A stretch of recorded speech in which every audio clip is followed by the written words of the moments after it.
আমরা এখন পড়ে আছি কয়েকটা বিষয় নিয়ে, যেমন গান বাজনা, ডুগি তবলা, ঢাক ঢোল, এগুলো নিয়ে আমরা পড়ে আছি। আর আমরা এমন কিছু সংস্কৃতির পিছনে ছুটতেছি যে সংস্কৃতির মধ্যে আছে শিরক, বেদাত অথবা কুফর। যেমন দেখেন, আমরা যখন রাস্তার মধ্যে চলতেছি এই পহেলা বৈশাখের দিন, আমরা তখন কুমিরের মূর্তি নিয়ে ঘুরতেছি, কুমিরের মুখোশ মাথার মধ্যে লাগায়া আমরা ঘুরতেছি, বানরের মুখোশ মাথার মধ্যে লাগায়া ঘুরতেছি। আচ্ছা, এই বানরের মুখোশ দিয়ে আপনি কি বোঝাতে চাচ্ছেন? আমরা কি বানর থেকে আসছি?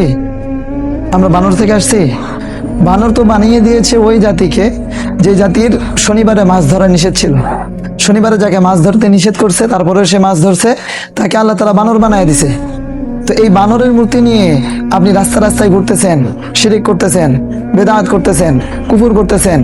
এইটা আপনি কোন সংস্কৃতি নিলেন? কোন সংস্কৃতি আপনি গ্রহণ করলেন?